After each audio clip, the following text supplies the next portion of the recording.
السلام عليكم ورحمة الله وبركاته. بوليوان كينيا كإيمان ورمو فندودا الدنيا رجلتان. مي وان كان دقي فدا فدو دغاسا تاو فدو صوبا ساتاو فكيسو ساتاو دقي فدا. namni reebamuu hin qabu, torchar ta'uu hin qabu, namni ajjeefamuu hin qabu, seeraa ala hidhamuu hin qabu. Namni tokko shakkamaa yoo ta'e hin qabama, hin qoratama. Abbaan alangaa himatatti bana, mana murtii geessa. Manni murtii ragaa bitaa mirgaa dhaggeeffatee itti mura. Hin adabamaa jechuudha. Yakki isaa guddaa ta'e haaduu yoo jedhames kan itti murteessu poolisii yookiin loltuu tokko osoo hin taane mana murtiiti jechuudha. Malee nama lafumaa gadi fuudhanii tumuun ajjeesuun akka fedhanitti osoo mana murtiin geessin hidhuun kanaaf miti kan qabsoofne kanaaf miti ilmi namaa kan biyya kanatti dhufe. Sirna wayyaanee bar Tigree waan ta'aniif waliin lolleen miti Tigree waan ta'aniif miti. Hidhaa fi ajjeechaan nama keenyarraa haa dhaabbatu jennee manni hidhaa afaan Oromoo dubbachuu haa dhaabbatu jennee namni seera ala hin hidhamin namni hin ajjeefamin hin gidirfamin hin tumamin jennee ammas yoo kan ta'u taate mootummaa kanaanis waliin dhaggeeffanneerra jechi amma Jawaar dubbatee fedhu dhugaasaa ta'u wanti inni dubbachaa jiru kun fedhu siyaasaa haa ta'u fedhu fakkeessuudhaafis haa ta'u fedhu akkeessuudhaafis haa ta'u fedhu hawaasa qabachuudhaafis haa ta'u wanti inni dubbate waan sirrii waan reyaaliitii jiru dhugaa hawaasa biratti jaallatamu dhugaa rabbii biratti illee jaallatamu. Yoo inni kun namni badii balleesse namni nama ajjeese namni nama saame namni nama miidhe seeraan haa gaafatamu seeraan murtii haa fudhatu mootummaan murtii seeraatti haa kennu jechuun akkanatti dubbachuun yoo nama irratti nama duulchisa ta'e jechi kun namni inni hin liqinfamneef yoo jiraate namni sun dhukkubsataadha yaala isa barbaadaa jechuudha yaala sammuu isa barbaada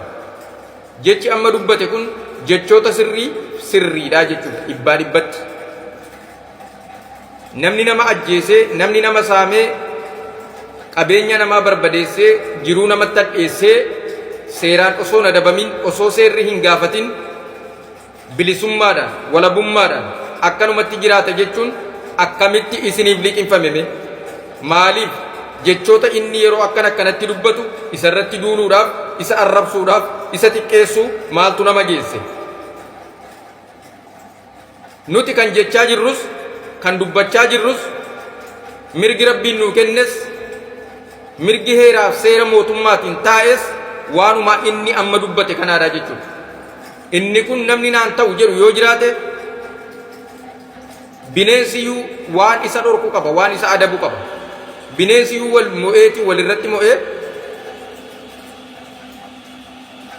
akka fedhetti hin jiraatu bar bineensi lagaayyuu akka fedhetti hin jiraatu bar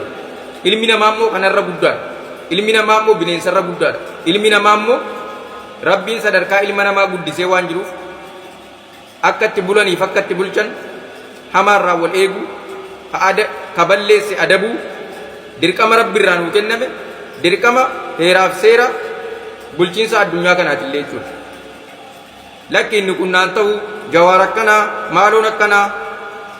feetu siyaasa isaa hin hordofin feetu siyaasa isaa hin fudhatin karaa biraa siyaasa isaa mormuu dandeessa jechoota inni akkanatti dubbatee as baasee paabliikii irratti dubbatu kana